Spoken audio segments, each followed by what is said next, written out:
परमेश्वर पिता, फिर से एक बार हम आपके सिंहासन के सामने आते हैं। हम आते हैं प्रभु आपके वचन से सीखने के लिए। आप हमारे शिक्षक हैं, आपका आत्मा हमारी अगुवाई करता है प्रभु। आप सहायता कीजिए, हमारे ध्यान को इसी जगह में केंद्रित रखिए पिता। प्रार्थना चाहते हैं यीशु मसीह के नाम से, आमीन। हम पढ़ेंगे मत्ती उसका 25 अध्याय, उसका 1 से लेकर 13 पद तक। मत्ती रचित सुसमाचार उसका 25वां अध्याय, उसका 1 से लेकर 13 पद। अब स्वर्ग का राज उन 10 कुंवारियों के समान होगा जो अपनी मसाले लेकर दूल्हे से भेंट करने को निकली। उनमें 5 मूर्ख और 5 समझदार। उन्होंने अपने मसाले को दी, परंतु अपने साथ तेल नहीं दिया। परंतु समझदारों ने अपने मसाले के साथ अपनी कुपी में तेल नहीं भर लिया। जब दुल्हा के आने का समय देर हुआ और वे सब ऊँघने लगी और सो गए। आधी रात को धूम मची, देखो दुल्हा आ रहा है, उससे भेंट करने के लिए चलो। और वे सब कुंवारियां उठकर अपने मसाले ठीक करने लगी। और मूर्खों ने समझदारों से कहा, अपने तेल में से कुछ हमें भी दो, क्योंकि हमारे मसाले कुछ नहीं है। परंतु समझदारों ने उत्तर दिया, कदाचित यह हमारे और तुम्हारे लिए पूरा ना हो। भला तो यह है कि तुम बेचने वालों के पास जाकर अपने लिए मोल ले लो। जब वे मोल लेने को जा रहे थे तो दुल्हा आ पहुंचा, और जो तैयार थे उसके साथ विवाह करने चली गई और विवाह किया गया। इसके बाद वे कुंवारियां भी आकर कहने लगी, हे स्वामी, हमारे लिए द्वार खोले। उसने उत्तर दिया, मैं तुमसे सच कहता हूँ, मैं तुम्हें नहीं जानता। इसलिए जागते रहो, क्योंकि तुम न उस दिन को जानते हो न उस घड़ी को। धन्यवाद। हम यहाँ पाते हैं कि यीशु मसीह यहाँ पर एक दृष्टांत दे रहे हैं, जहाँ पर वो 10 कुंवारियों के बारे में बात कर रहे हैं। लेकिन जब हम देखते हैं गहराई रूप से, यीशु मसीह कई बार दृष्टांत देते हैं। अगर हम लोग पहले 4 सुसमाचार की किताबों को पढ़ेंगे तो हम पाते हैं कि यीशु मसीह कई सारे दृष्टांत वहां पर देते हैं। और उनका दृष्टांत देने के पीछे उद्देश्य यह था कि वो एक सीधे साधारण कहानी से एक बहुत ही गहराई बातों को समझा सके। और यहाँ पर भी वो एक बहुत ही गहरे बात को समझाने का प्रयास कर रहे हैं, जो कि स्वर्ग राज के बारे में है, अनंत काल के जीवन के बारे में है, यीशु मसीह के दूसरे आगमन के बारे में है। और यहाँ पर वो 10 कुंवारियों का इस्तेमाल करते हैं। फिर उनके पास जो दीपक होता है उसका इस्तेमाल करते हैं, तेल के बारे में वो कहते हैं, और अंत में वो दुल्हा का एक चित्र भी इस्तेमाल करते हैं अपने दूसरे आगमन के बारे में बोलने के लिए। अगर हमने मत्ती की किताब को पढ़ा है, अगर हम पाएंगे कि 26 अध्याय जब हम पढ़ते हैं, वहां पर हम देखते हैं कि यीशु मसीह का जो सांसारिक जो सेवकाई है वो अब खत्म होने के समय पे आ गया है। 3.5 साल वो संसार में सेवकाई किए और वो अब खत्म होने का समय आता है। 26 अध्याय में हम पाते हैं कि यीशु मसीह को पकड़ाया जाता है। 27 अध्याय अगर हम पढ़ते हैं, वहां पे हम पाते हैं कि यीशु मसीह को सताया जाता है, फिर क्रूस पे दिया जाता है। और 28 अध्याय में हम पाते हैं कि यीशु मसीह पुनरुत्थित होते हैं और फिर वो स्वर्ग की ओर चले जाते हैं। लेकिन जब हम थोड़ा पीछे पढ़ेंगे, जब हम 22 अध्याय से अगर हम पढ़ना शुरू करते हैं मत्ती की किताब को, तब हम पाएंगे कि यीशु मसीह लगातार अपने आने के बारे में, अपने अंत का दिन कैसा होगा, अंत के दिन में ये संसार कैसा होगा, विश्वासियों का जीवन कैसा होगा, अविश्वासियों का जीवन कैसा होगा, इसके बारे में लगातार वो शिक्षा देते हुए आते हैं, अगर हम लोग 22 अध्याय से पढ़ते हैं। लेकिन आज का हमारा ध्यान 25 अध्याय 1 से लेकर 13 पद तक है, जहां पर मुख्य रूप से 3 किरदार को हम पाते हैं। मुख्य रूप से 3 किरदार को हम पाते हैं। सबसे पहला जो है वो 10 कुंवारियां, उसके बाद जो है वो उनके हाथ में जो दीपक है, जो तेल है, उसके बारे में, और जो तीसरा है वो है जो दुल्हा जो आने वाला है उसको हम पाते हैं। 3 मुख्य किरदार हैं। और जो 10 कुंवारियां हैं उनके बारे में कहा गया है कि उनमें से 5 जो है वो बुद्धिमान है और 5 जो है वो निर्बुद्धि है, या वो बेवकूफ है, या वो नहीं जानते। जो 5 है वो तैयार है, जो आप ध्यान देंगे पढ़ेंगे, जो 10 कुंवारियां हैं, ये लोग 10 लोग जानते हैं कि दूल्हा आने वाला है, लेकिन केवल 5 ही लोग तैयार है दूल्हा के आने के लिए, और 5 जो है, जो बेवकूफ, जो निर्बुद्धि कुंवारियां हैं, वो लोग तैयार नहीं है, और वो लोग जाकर क्या है, वो लोग सो जाते हैं। और 5 कुंवारियों के बारे में हम अगर आगे पढ़ते हैं तो 5 कुंवारियों को यीशु मसीह जो तैयार थे, उनको जो दूल्हा है वो आता है और उनको लेकर चले जाता है, और जो बाकी 5 कुंवारियां हैं जो तैयार नहीं थी, उनको दूल्हा पीछे ही छोड़ देता है और कहता है कि मैं नहीं जानता कि तुम कौन हो। तो आइए सबसे पहले हम देखेंगे जो 10 कुंवारियां यहाँ पे हैं और उनके हाथ में जो दीपक है वो क्या है, वो क्या दर्शाता है। जो 10 कुंवारियां हैं और उनके हाथ में जो दीपक है वो क्या दर्शाता है।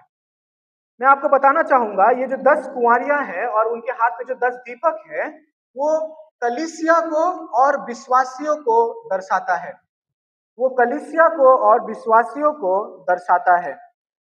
अगर हम देखेंगे कि एक कलीसिया के लोग, विश्वासी लोग, सारे लोग जानते हैं कि यीशु मसीह आने वाला है, एक दूल्हा आने वाला है, लेकिन लेकिन सारे विश्वासी लोग तैयार नहीं हैं। सारे के सारे विश्वासी लोग, सारी की सारी कलीसियाएं तैयार नहीं हैं दूल्हा के आने के लिए। खबर सबको है, लेकिन तैयार सब कोई नहीं है, केवल कुछ ही लोग तैयार हैं। और इसीलिए मैं आपको पूछना चाहता हूं कि आप किस भाग में आते हैं। क्या आप उन 5 बुद्धिमान कुंवारियों के भाग में आते हैं, या 5 निर्बुद्धि कुंवारियों के भाग में आते हैं? क्या आप उन 5 तैयार कुंवारियों के हिस्से में आते हैं, दल में आते हैं, या उन 5 निर्बुद्धि कुंवारियों के दल में आते हैं? मैं आपसे पूछना चाहूंगा कि आप किस दल में आते हैं। क्या आप तैयार हैं अपने दुल्हा के आगमन के लिए? क्या आप तैयारी करते हैं अपने दुल्हा के आगमन के लिए? अगर हम पढ़ेंगे आगे मत्ती उसका 26 अध्याय 36 से लेकर 46 पद तक हम पढ़ेंगे। मत्ती उसका 26 अध्याय 36 से लेकर 46 पद तक। तब यीशु ने अपने चेलों के साथ गतसमनी नामक एक स्थान में आया और उसने अपने चेलों से कहने लगा, यहीं बैठे रहना जब तक मैं वहां जाकर प्रार्थना करूं। वह पतरस और जब्दी के दोनों पुत्रों के साथ ले गया और उदास और व्याकुल होने लगा। तब उसने उसे कहा, मेरा जी बहुत उदास है, यहाँ तक कि मेरा प्राण निकलना जा रहा है। यह तुम यही भाव और मेरे साथ आते रहो। फिर वह थोड़ा और आगे बढ़कर मुंह के बल गिरा और यह प्रार्थना की, हे हमारे पिता, यदि हो सके तो यह कठोर मुझ पर से टल जाए, तो भी जैसा मैं चाहता हूँ वैसा नहीं, जैसा तू चाहता है वैसा ही हो। फिर उसने चेलों के पास आकर उन्हें सोते पाया और पतरस से कहा, क्या तुम मेरे साथ एक घड़ी भी नहीं जाग सके? जागते रहो, प्रार्थना करो कि परीक्षा में न पड़ो। हम आत्मा तो तैयार है, परंतु शरीर दुर्बल है। फिर उसने दूसरी बार जाकर यह प्रार्थना की, हे पिता, यदि यह मेरे पिए बिना नहीं हट सकता तो तेरी इच्छा पूरी हो। तब उसने आकर उन्हें फिर सोते हुए पाया, क्योंकि उनकी आंखें नींद से भरी थी। उन्होंने उन्हें छोड़कर तो फिर चला गया और उन्हें शब्दों में फिर तीसरी बार प्रार्थना की। तब उसने चेलों के पास आकर उनसे कहा, आप सोते रहो और विश्राम करो। देखो, घड़ी आ पहुंची और मनुष्य का पुत्र पापियों के हाथ पकड़वाया जाता है। उठो, चले, देखो मेरा पकड़ने वाला निकट आ पहुंचा है। धन्यवाद। तो हम यहाँ देखते हैं कि यीशु मसीह पकड़वाने जाने से पहले वो प्रार्थना करने को जाते हैं, और उनके साथ 3 लोग जाते हैं। लिखा है कि पतरस और जब्दी के दोनों पुत्र यानी याकूब और यूहन्ना, जो भाई, उसके साथ जाते हैं। जो ध्यान देने वाली बातें हैं यहाँ पर, जो हम पाते हैं कि यीशु मसीह जब प्रार्थना करने को जाता है और उनसे कहता है कि जागते रहो और प्रार्थना करते रहो, तो ये जो 3 लोग हैं, जो 3 चेले हैं, वो लोग सो जाते हैं।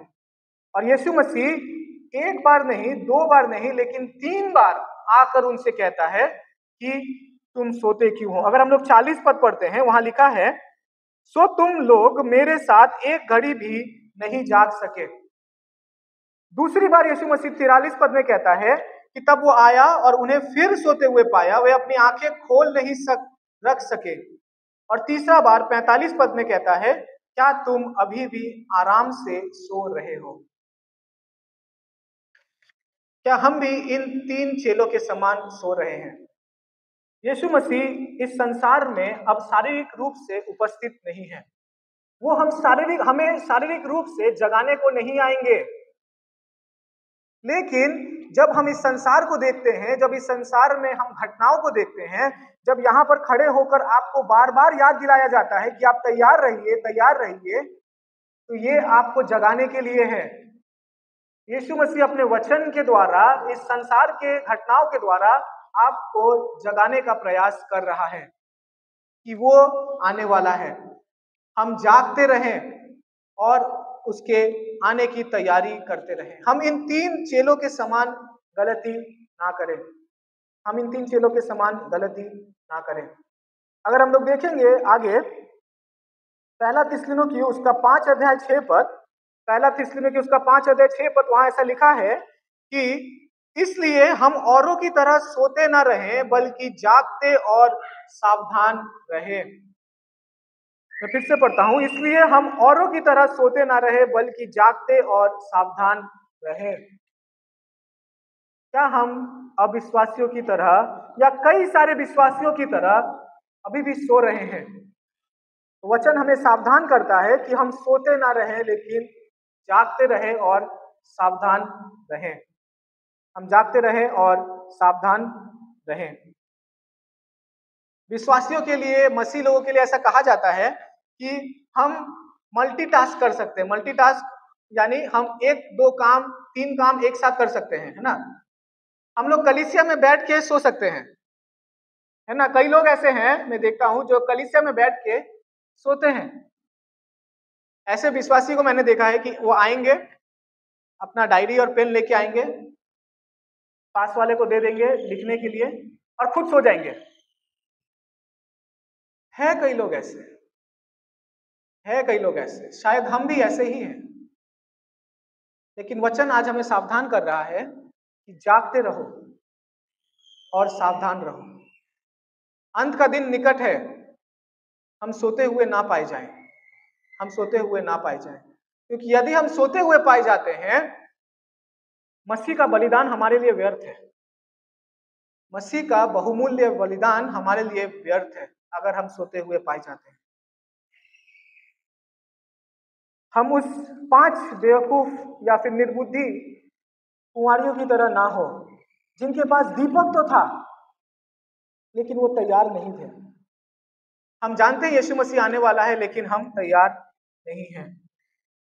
जो दीपक है वो एक विश्वासी का जीवन भी है, और ये दीपक हमारे हाथों में है कि हमारा जीवन कैसा होगा, हमारा जीवन कैसा होगा।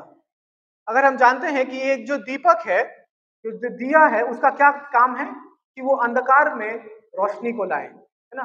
वो रोशनी को लाए। परमेश्वर ने इस संसार में कलीसिया की स्थापना की ताकि इस संसार के अंधकार में कलीसिया एक ज्योति बने, कलीसिया एक उजाला बने। और एक ही रूप से परमेश्वर ने विश्वासियों को अपने पास बुलाया है ताकि वो इस संसार के अंधकार में अपने ज्योति को चमका सके, और उस विश्वासी के जीवन से लोग परमेश्वर के ज्योति को देख सके और उसके नाम को महिमा मिले। अगर हम लोग मत्ती उसका 5 अध्याय और उसका 14 से लेकर 16 पद पढ़ते हैं, मत्ती उसका 5 अध्याय 14 से लेकर 16 पद हम पढ़ते हैं कि वहां पर बहुत सुंदर तरीके से यीशु मसीह कहते हैं कि एक जो विश्वासी है, जो उसका जीवन जो एक दीपक के समान है, उसकी क्या जिम्मेदारी है। अगर हम पढ़ेंगे, लिखा है 5 का 14 से 16, तुम जगत के लिए प्रकाश हो, एक ऐसे नगर जो पहाड़ की चोटी पर बसा है, छिपाए नहीं छिपाया जा सकता। लोग दिया जलाकर किसी बाल्टी के या फिर दीवट के नीचे उसे नहीं रखते, बल्कि उसे दीवट पर रखा जाता है और वह घर के सब लोगों को प्रकाश देता है। लोगों के सामने तुम्हारा प्रकाश ऐसे चमके कि वे तुम्हारे अच्छे कामों को देखें और स्वर्ग में स्थित तुम्हारे परम पिता की महिमा का बखान करे। जो दीपक है हमारा जीवन में, जो ज्योति है, क्या हमारे ज्योति में को देखकर लोग यीशु के पास आते हैं? क्या उस ज्योति को देखकर यीशु के पास आते हैं? वचन कहता है कि हम दीपक हैं। हमारा जिम्मेदारी है कि हम चमके, हम इस संसार में उजियाला को लाएं, जब तक यीशु मसीह दूसरी बार एक राजा के समान वापस नहीं आ जाते। मैं कहना चाहता हूं फिर से एक बार, जो यहाँ पे दीपक कहा गया है वो कलीसिया है और वो विश्वासी है। एक कलीसिया के रूप में, एक विश्वासी के रूप में हमारा जिम्मेदारी है कि हम तैयार रहें, और दूसरा, हमारी ज्योति से लोग परमेश्वर को देख सके, हमारी ज्योति से लोग परमेश्वर को देख सके और हमारे परमेश्वर को महिमा मिले। क्या हम चमक रहे हैं? क्या लोग हमारे जीवन से यीशु को देख सकते हैं? क्या लोग हमारे जीवन से यीशु को देख सकते हैं?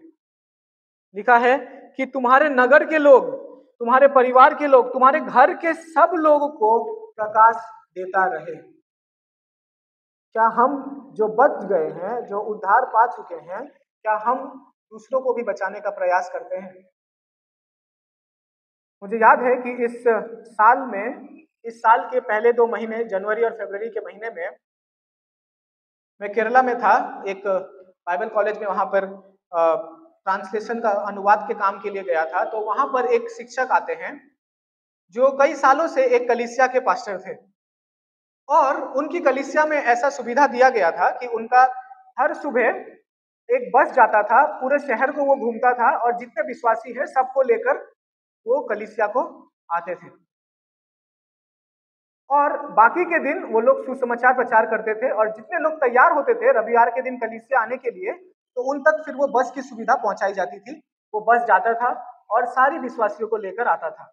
तो वो पास्टर का जिम्मेदारी था कि वो उस बस के साथ जाएगा, ड्राइवर के साथ जाएगा, और जितने लोग हैं, नए विश्वासी हैं जो कलीसिया को आना चाहते हैं, जिनके पास सुविधा नहीं आने के लिए, उनको लेकर आने का। तो ऐसे ही एक सप्ताह को वैसे बोल रहे थे कि एक सप्ताह को वो जाते हैं एक घर के बाहर, और वहां खटखटाते हैं, और वहां पूछते हैं, और वहां पे लोग दरवाजा खोलते हैं एक, और पूछते हैं कि क्या इस घर में कोई रहता है? तो जो जो जो औरत ने जो दरवाजा खोला था, तो वो कहती है कि हाँ, यहाँ रहते हैं, मेरे पति और मैं रहता हूँ। तो वो जब अंदर जाते हैं, क्या पूछते हैं कि हम अंदर आ सकते हैं? तो वो अंदर जाते हैं, और फिर वो देखते हैं कि उनका पति जो है, उनको पैर में पोलियो हुआ था, दोनों पैर में उनको पोलियो था, तो वो चल फिर नहीं कर सकते थे, वो घर पे ही रहते थे। और फिर वो वहां पर यीशु मसीह का सुसमाचार उनको देते हैं, और पूछते हैं कि क्या आपने यीशु मसीह के बारे में सुना है? तो वो कहता है कि हाँ, मैंने सुना है। बोलते, क्या आप कभी यीशु मसीह के कलीसिया को जाना चाहेंगे? तो बोलते कि हाँ, मेरा बहुत बार इच्छा हुआ है जाने का, लेकिन मैं जा नहीं पाता अपनी शारीरिक दुर्बलता के कारण, और मेरी पत्नी भी, क्योंकि वो कमजोर है, तो वो मुझे लेकर नहीं जा सकती।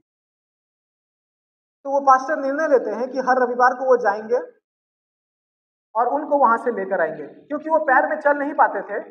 उस समय व्हीलचेयर का भी सुविधा नहीं था, तो हर रविवार को बस को ले जाकर उनके घर के सामने रखा जाता था। वो पास्टर उतरते थे बस से, उनके घर जाते थे, उस व्यक्ति को अपने गोद में उठाकर लाकर बस में बैठाते थे, कलीसिया लेकर आते थे। फिर खत्म होने के बाद वापस बस जाता था उनके घर के बाहर, वो पास्टर उनको गोद में उठाते थे, घर के अंदर छोड़कर आते थे। और ये सिलसिला चलता रहा, 2 साल, 3 साल, 5 साल तक चलता रहा। उसके बाद 5 सालों के बाद वो कहते हैं कि उनको एक दूसरी कलीसिया में भेज दिया गया, और फिर उसके कुछ ही दिन पहले उस कलीसिया में एक ऐसे ही ड्राइंग कंपटीशन ऐसे किया गया था, और वहां पर उनको कहा जाता है कि आप यीशु मसीह को कैसे देखते हैं, आप उनका चित्र बनाइए। आप के हिसाब से यीशु मसीह कैसा दिखता है, आप एक चित्र बनाइए। और वो जो व्यक्ति जिसके पैर में पोलियो हुआ था, जो चल नहीं पाता था, वो व्यक्ति भी उसमें भाग लेता है। और जब सब कोई अपना चित्र बनाकर दे देते हैं जमा, और फिर वो पास्टर को ही देखना था कि कैसे बनाया गया है, तो वो देखता है कि उसका चित्र किसी ने यहाँ पर जमा किया है। उसका चित्र किसी ने जमा के किया है। तो फिर अगले रविवार को वो पूछता है कि मैंने आपको कहा था कि यीशु मसीह के चित्र बना के देने के लिए, आप में से किसी ने मुझे वो चित्र, मेरा ही चित्र मुझे बना के दिया है। और वो पूछते हैं किसने दिया है, तो कोई जवाब नहीं देता। और उसके अगले रविवार, जो उनका आखिरी रविवार था, वो जाते हैं फिर से उस विश्वासी के घर और उनको वो कहते हैं कि आज आखिरी बार है जब मैं तुम्हें लेकर जा रहा हूं। फिर वो जब वापस आते हैं तो वो कहते हैं कि आज आखिरी बार है जब मैं तुम्हें छोड़ने आया हूं। तो वो विश्वासी उससे कहता है कि पास्टर जी, आपको याद होगा कि आपका चित्र किसी ने बना के दिया था। तो वो विश्वासी कहता है कि मैंने ही आपका चित्र बना के दिया था, क्योंकि आपके जीवन में मैं यीशु मसीह को देखता हूं।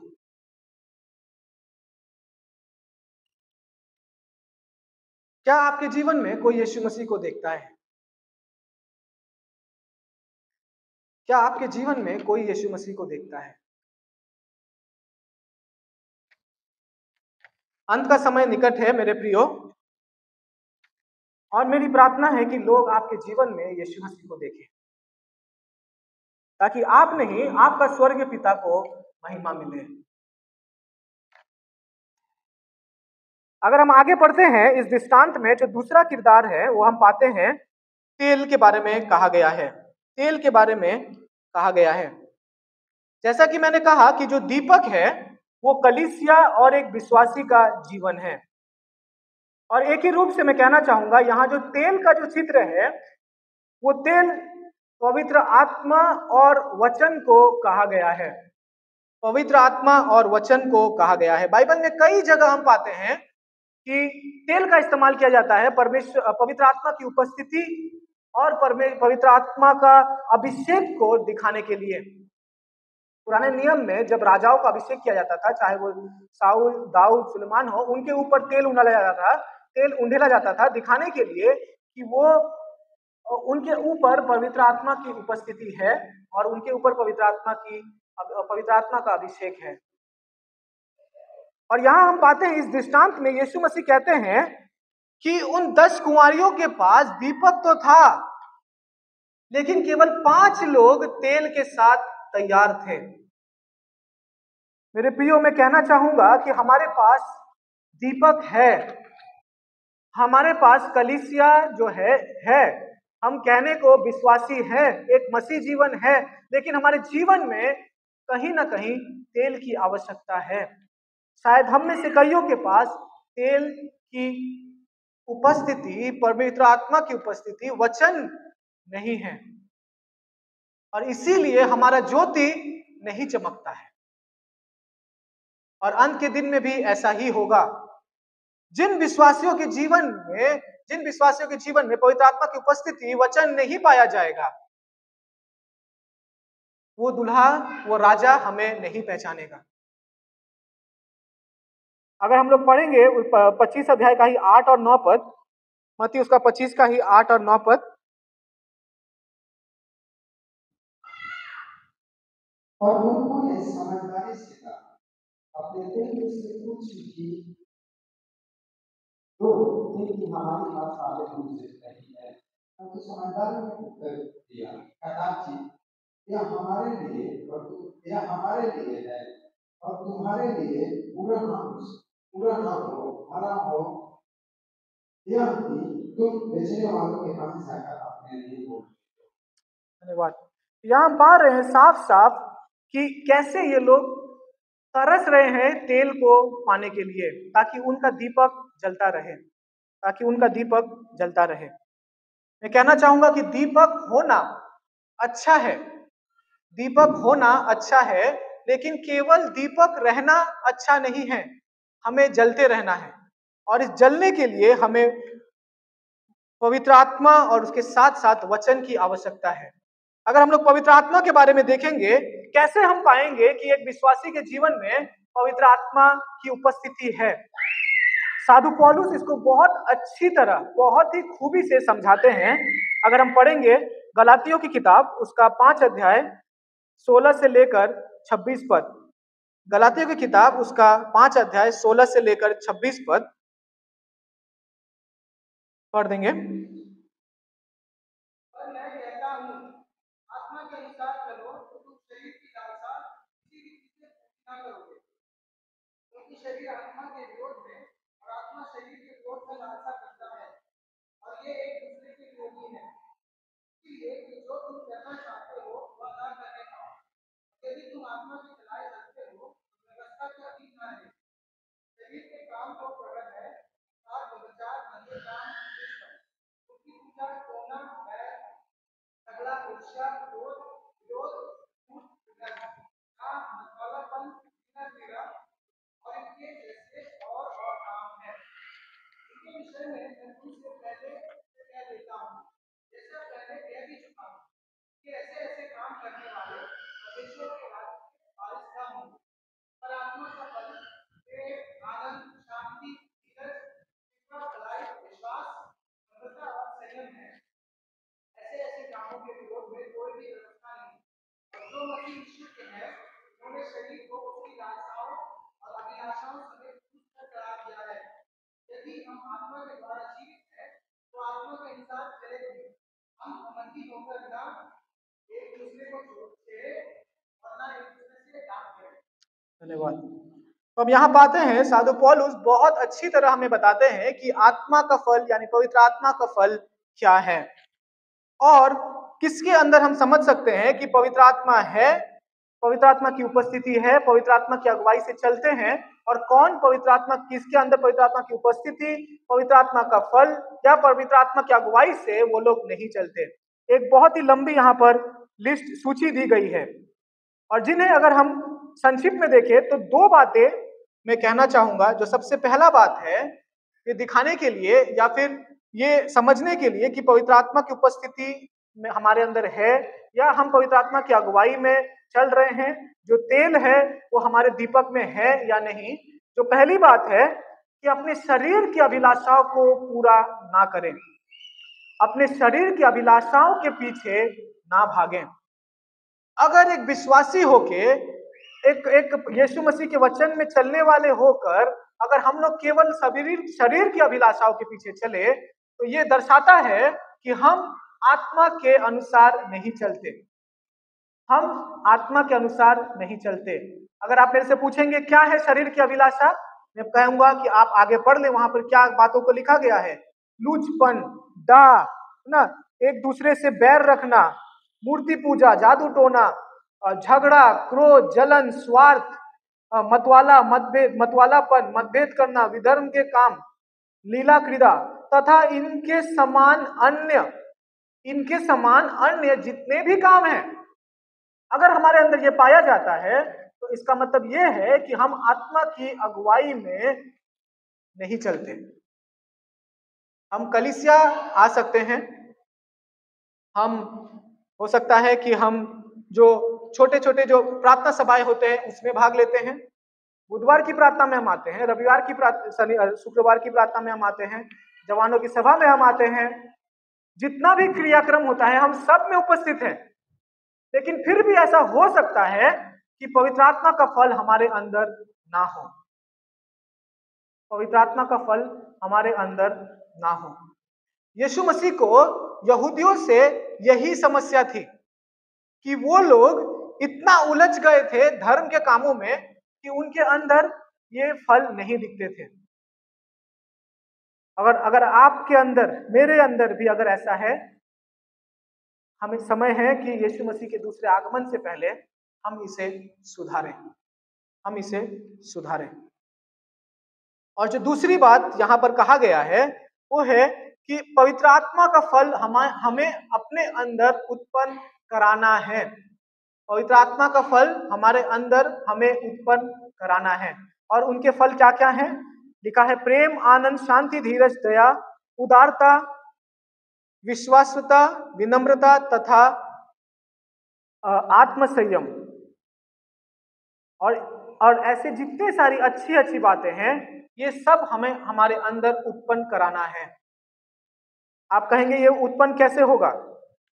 जब आप वचन में समय बिताएंगे, जब आप वचन में समय बिताएंगे, क्योंकि वचन ही हमें बताता है कि क्या परमेश्वर की इच्छा के अनुसार, क्या उसकी आत्मा की इच्छा के अनुसार है। और इसीलिए जो तेल है वो आत्मा की उपस्थिति और वचन दोनों को दर्शाता है। परमेश्वर देखता है कि हमारे अंदर हम अपनी शरीर की अभिलाषाओं को पूरा करते हैं या नहीं। लेकिन मैं कहना चाहूंगा कि हमारे आसपास के लोग, हमारे विश्वासी लोग, कलीसिया के लोग देखते हैं कि हमारे अंदर आत्मा का फल है या नहीं, आत्मा का फल है या नहीं। ऐसा हो सकता है कि आप अपने मुंह से भविष्यवाणियां करते हो, ऐसा हो सकता है कि आप अपने मुंह से अन्य भाषा बोलते हो, लेकिन यह संभव है कि उसी मुंह से आप किसी और की निंदा भी करते हैं। आपके अंदर पवित्र आत्मा का फल शायद नहीं है। पवित्र आत्मा का वरदान होना यह नहीं दर्शाता है कि आपके अंदर पवित्र आत्मा का फल भी है। और मैं कहना चाहूंगा कि अगर हम इस संसार के ज्योति बने रहना चाहते हैं, ये बहुत जरूरी है कि हम अपने वरदानों को दिखा के लोगों को आकर्षित ना करें, लेकिन अपने फलों को दिखा के लोगों को आकर्षित करें। क्योंकि ये जरूरी नहीं है कि आपका वो जो वरदान है वो हमेशा काम करेगा। ये जरूरी नहीं है कि आपका जो वरदान है वो हमेशा काम करेगा, लेकिन ये हमारे हाथों में है कि हमारा जो पवित्र आत्मा का जो फल है वो हमेशा काम करे।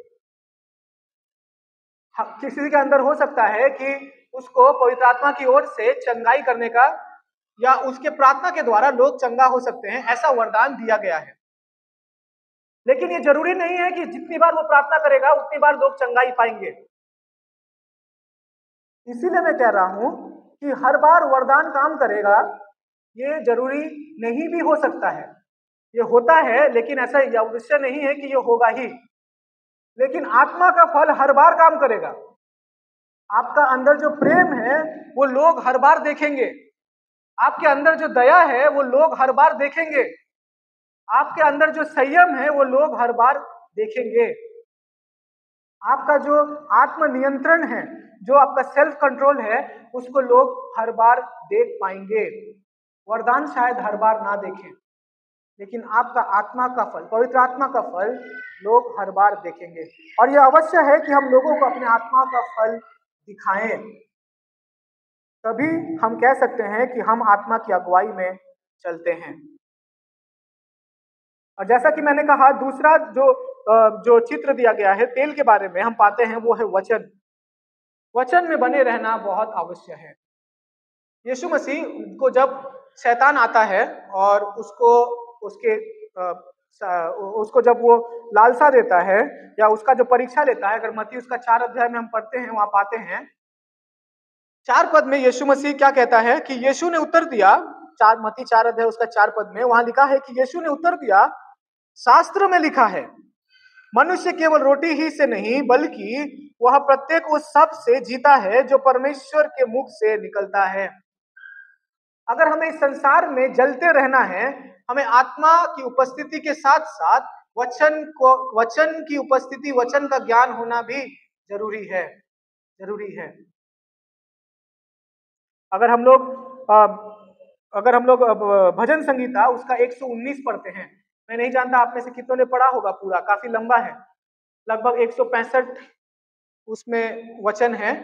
119 में चाहूंगा आप सभी कोई पढ़े और उसमें आप देखिएगा कितनी सुंदरता से लिखने वालों ने उस परमेश्वर के वचन को, शास्त्र को महत्व दिया है, कितना उसको दिखाया है, उससे कितना प्रेम करता है, वो कितना जरूरी है बोला गया है।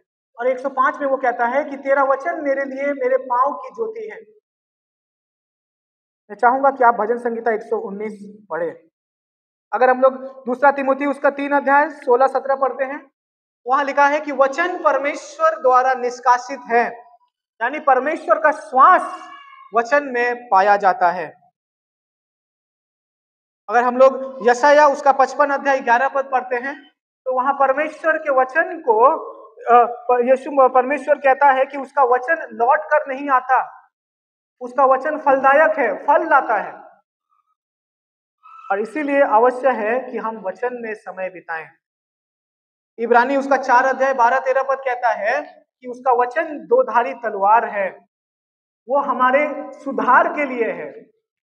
इसीलिए वचन होना जरूरी है। अगर हम जलते रहना चाहते हैं, अगर हम चाहते हैं कि हम लोगों के बीच चमकते रहें, वचन की आवश्यकता है, वचन की आवश्यकता है। हम उस 5 निर्बुद्धि कुंवारी की तरह ना हो। ऐसा ना हो कि जब यीशु मसीह आ जाए तब हम वचन के लिए ढूंढे, वचन को ढूंढे। इसीलिए समय है कि हम अपने आप को सुधारें। और इसीलिए मैं आपसे पूछना चाहूंगा, क्या आप आत्मा की अगुवाई में चलते हैं? क्या आपके अंदर पवित्र आत्मा का फल पाया जाता है?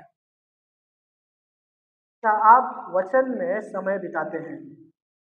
अगर नहीं, समय है, समय है। लेकिन इतना भी ज्यादा समय नहीं है कि हम उसको टालते रहें और उस 5 कुंवारी की तरह हम जाकर सो जाएं।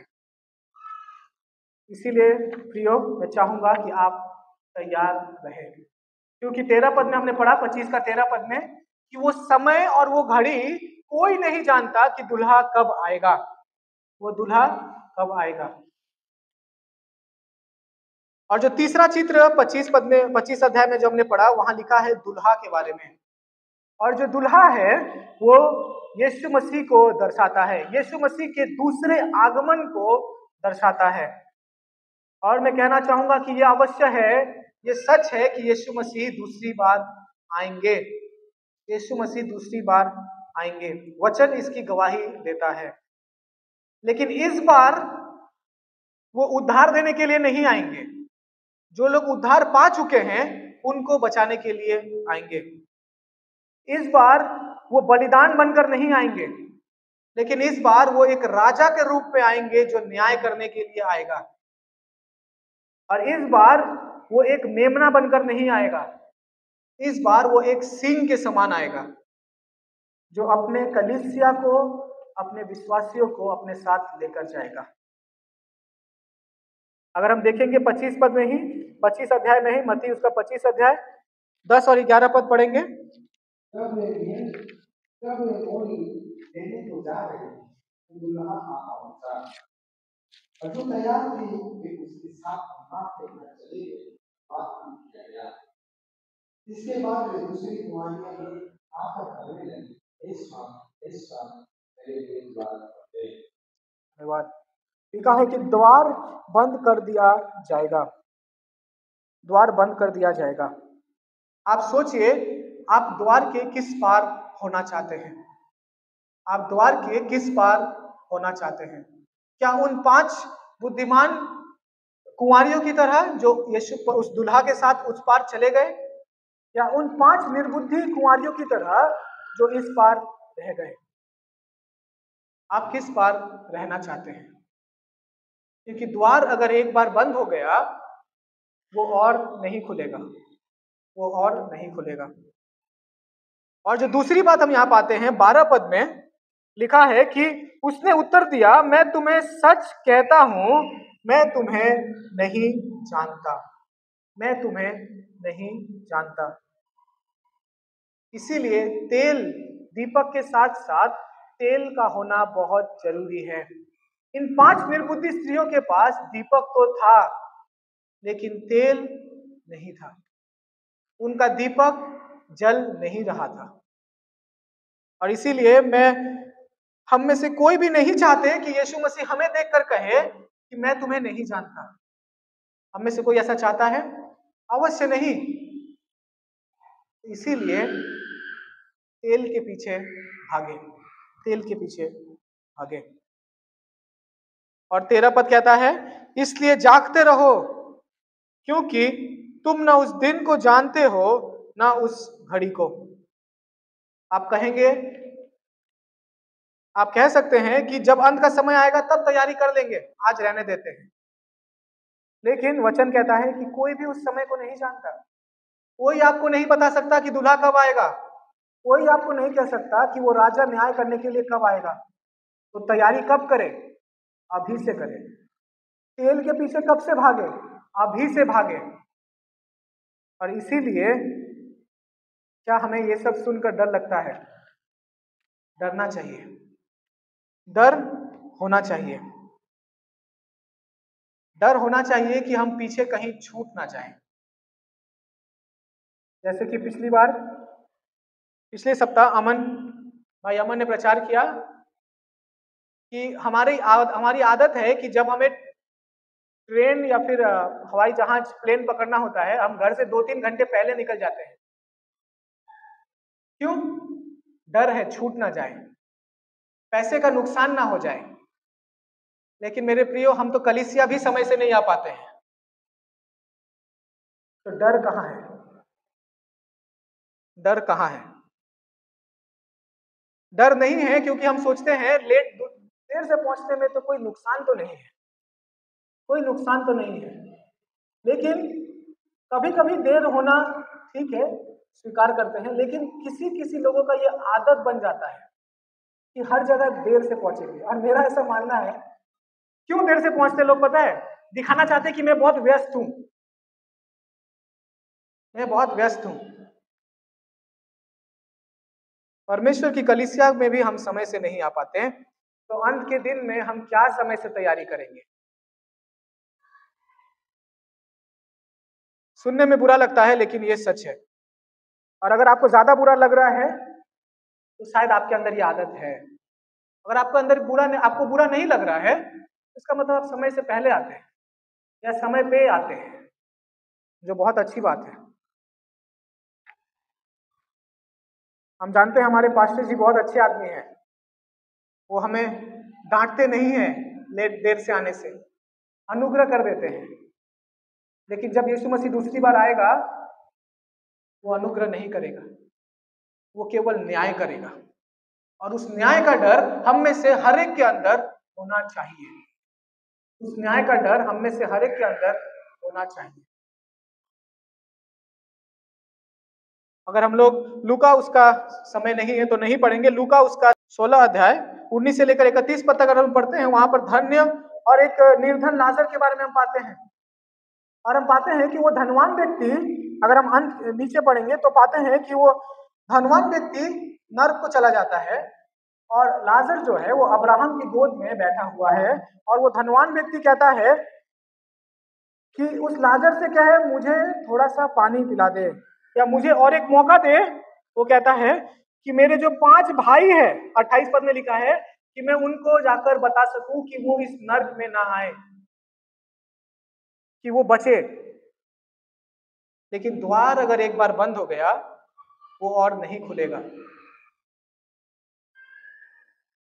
और मैं आप चाहूंगा कि आप स्मरण रखें, आप याद रखें कि परमेश्वर आने वाला है, परमेश्वर आने वाला है।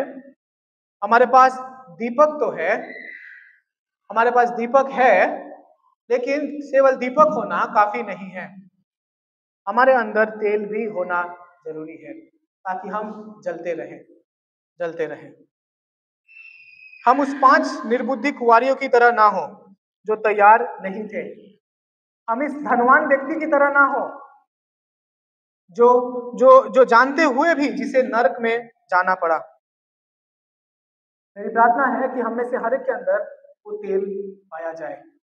मेरी प्रार्थना है कि हम में से हर एक कोई उसके दूसरे आगमन के लिए तैयार रहे, और हम उसके साथ स्वर्ग में अनंत काल के जीवन को साथ बिता सके, उसकी महिमा में, उसकी उपस्थिति में, जहां ना कोई तकलीफ होगा, ना कोई बीमारी होगी, ना गरीबी होगी, ना किसी प्रकार का अभाव होगा।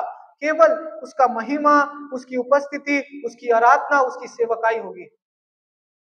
मैं चाहूंगा कि हम में से हर एक कोई, हर एक विश्वासी, हर एक कलीसिया उसके साथ रहे।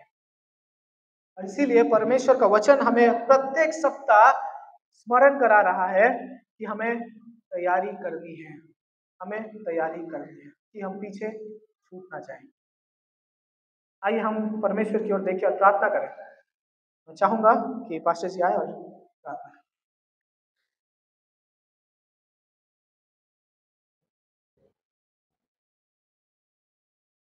पिता के वचन के लिए धन्यवाद। हम तेरे दूसरे आत्मा के लिए